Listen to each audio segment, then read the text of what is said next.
So, when can we expect you back? About that. Thor, your people need a king. No, they already have one. That's funny. It's time for me to be who I am rather than who I'm supposed to be. But you're a leader. That's who you are. You know, I'd make a lot of changes around here. I'm counting on it. Your Majesty.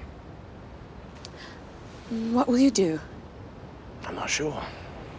For the first time in 1,000 years, I have no path. I do have a ride, though. Move it or lose it, airbag. Well, here we are. Tree, good to see you. Well, how's Guardians of the Galaxy back together again? Oh, where to first? Hey. Just so you know, this is my ship still. I'm in charge. I know, of course you are. Of course. So you say of course, but then you touch the map. It makes you think that maybe you didn't realize I was in charge. Hey, Quail, that's your own Whale? insecurities in there, okay? I'm merely trying to be of service and assisting. Quill. That's what I said. We should fight one another for the honor of leadership. Sounds fair. Well, It's not necessary. it's not. Okay? I got some blasters, unless you guys want to use knives. Oh, yes, please. Use knives. Yeah, knives. I'm Groot.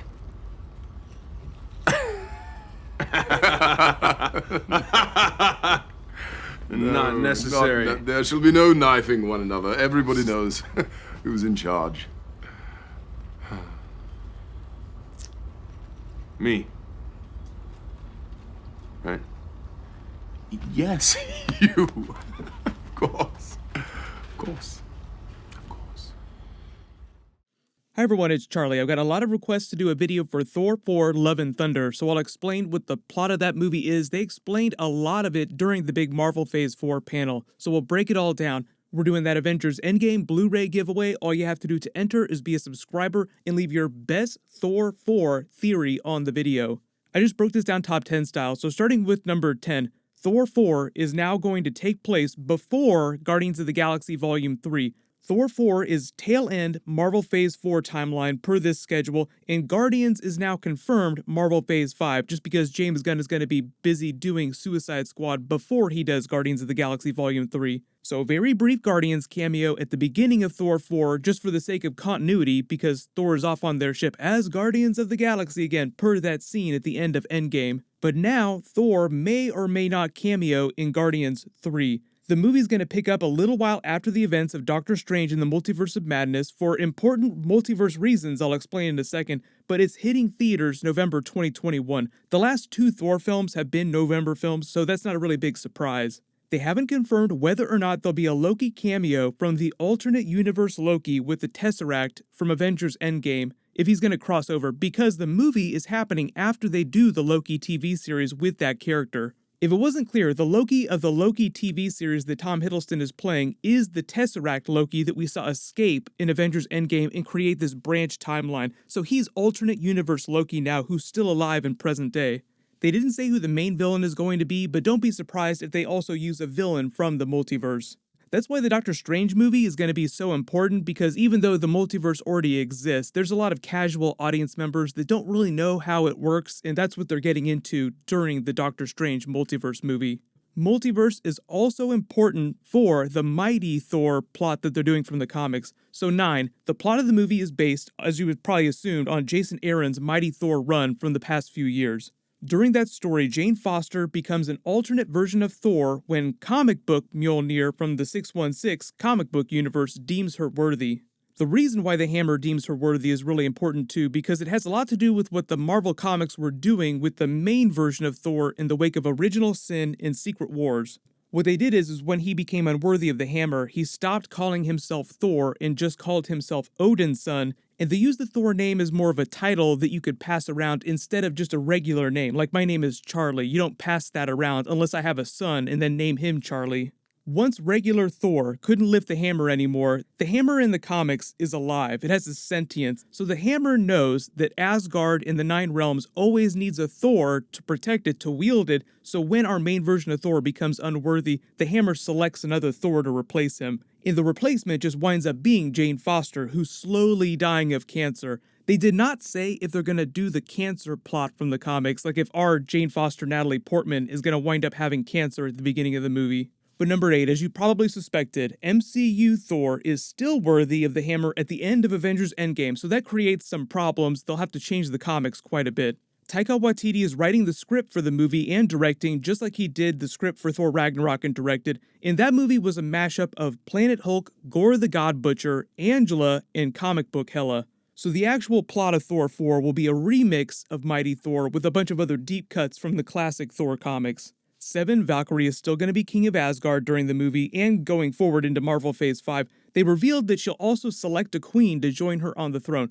New Asgard is still going to be on Earth in Norway, but because all those Asgardians were unsnapped or blipped back by the Hulk during Endgame, now there are double what there were before. Still a fraction of their former population before Hela and Thanos then killed a bunch of them the old-fashioned way, but the actual job of being King of Asgard will just be a much bigger deal with that many more subjects to handle. 6, as you probably assume, Natalie Portman is returning as Jane Foster as a main character during the movie. Even though she was briefly in Avengers Endgame, this is actually kind of funny, her cameo, the Reality Stone scene, was actually taken from a deleted scene in Thor Ragnarok that they just added Rocket to. Natalie Portman never set foot on the set of Avengers Endgame and never really had anything to do with it.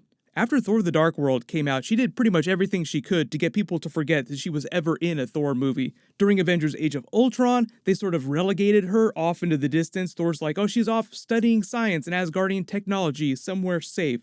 Fun fact too, Thor the Dark World heralded as one of the weakest MCU scripts by the fandom. The same people who wrote Avengers Infinity War and Avengers Endgame wrote Thor the Dark World, Marcus and McFeely. They also wrote all the Captain America movies, so part of the reason why they used all that Thor the Dark World stuff during Avengers Endgame was to 1, kind of make fun of themselves for their own bad script, but 2, to retcon a lot of those things with new scenes like all the Frigga stuff to make it seem like a much better movie in retrospect. Just a really funny side detail. But 5, in order for Thor 4 to make Jane Foster become an alternate version of Thor, Taika Waititi said during the movie she will be referred to as Mighty Thor when she's in Thor form. She'll have to wield a version of Mjolnir. She has to be deemed worthy by a version of the hammer, and that only works when you have Mjolnir. Stormbreaker, which regular Thor still has right now, doesn't have a worthiness enchantment on it, so anyone who's physically strong enough can pick it up. That's why Thanos is able to lift Stormbreaker and use it against Thor during their big fight. But here's the thing, at the end of Avengers Endgame, Captain America casually takes Mjolnir back to Thor the Dark World, so they don't have a version of Mjolnir in present day because Hela blew that one up at the beginning of Thor Ragnarok. The whole plot of Thor 4 rests on them having a version of that hammer, so 4, early speculation, best theory is that because the movie is happening at the tail end of Marvel Phase 4 after the events of Doctor Strange in the Multiverse of Madness, that they'll use the multiverse to get themselves another version of Mjolnir for Jane Foster to wield. Remember, multiverse is also important for involving the alternate version of Loki with the Tesseract, because wouldn't it be weird to have a Thor film with no Loki cameo? They did the exact same thing with Thor's hammer after Secret Wars. You have hundreds of different versions of Thor in Secret Wars running around. When they fixed everything, Ultimate Thor's hammer, which coincidentally looks just like MCU Stormbreaker, winds up in the 616 universe, waiting till another person came along to pick it up and become another alternate version of Thor. That version of Thor that wielded Ultimate Thor's hammer was called the War Thor. He was different from the Jane Foster Mighty Thor, but it's the multiverse hammer explainer that matters. 3, that way you can have 2 versions of Thor in the same movie. One, our regular Thor with Stormbreaker, and a Mighty Thor, Jane Foster, without having to make normal Thor unworthy again, and without having to kill him at the beginning of the movie. Your next big question, I know, is if Thor's alive and he still has Stormbreaker, then why did they need another version of Thor? What's the whole point of this? Well, the reason is probably because Asgard must always have a Thor, and at the beginning of Avengers Endgame, our main version of Thor says he's setting off to intergalactic adventures across the universe, so he won't be around to help them out. But you say, Charlie, Stormbreaker can open Bifrost bridges, teleporting Thor instantly across the universe anywhere he wants to go. Why is availability a problem if Thor can go anywhere in an instant? So number 2, next early speculation, early theory, is that he'll wind up giving Stormbreaker to Beta Ray Bill after they introduce the character, because Beta Ray Bill's hammer in the comics is called Stormbreaker. Beta Ray Bill, the character, was supposed to debut during Thor Ragnarok. They shot footage with him for the Contest of Champions, the big arena fights, then decided at the last minute to cut him from the film and just save him for a proper story in a future Thor film when he could be a bigger character. Thor 4 is the perfect opportunity to introduce him, and before they'd confirmed when the movie was actually supposed to happen, I'd assume naturally that they'd introduce him during Guardians of the Galaxy Volume 3, because he's such a weird character. He's also perfect for the Guardians of the Galaxy movies. He even joined a version of the Guardians team recently in the comics, so that's how you take away main Thor's instant transmission ability. But number 1, probably biggest question you have, I know, is what's going to happen to main Thor and Jane Foster Mighty Thor after Thor 4? Most likely scenario is that depending on what kind of contract Natalie Portman signs, she'll continue to cameo as Jane Foster Thor every once in a while in future MCU movies in the background, like a couple scenes here and there in the next Avengers movie, but not really as a huge main character like Chris Hemsworth's Thor has been. Main Thor will either probably wind up sacrificing himself like he did in the comics during War of the Realms as a way to sort of ice him for a little while till the next Avengers movie, or continue off exploring the universe into Marvel Phase 5. Like, look at what I found in this corner of the universe. There's a big creature calling itself Galactus. So post all your Thor 4 theories in the comments below. There's a D23 Marvel panel happening in a couple weeks. We'll probably get some more details about what's going on during Marvel Phase 4 and Marvel Phase 5, so I will do videos for all that stuff, whatever they wind up dropping, but I'm also working on more Avengers Endgame deleted scenes and Marvel Phase 4 videos like Fantastic Four and more X-Men stuff, so leave all your video requests in the comments below. But I'll name a giveaway winner when I post that next Marvel video. Click here for my Shang-Chi teaser video and Iron Man Easter eggs, and click here for that brand new Deadpool 3 Marvel Phase 5 teaser. Thank you so much for watching. Everybody stay awesome. Maximum effort.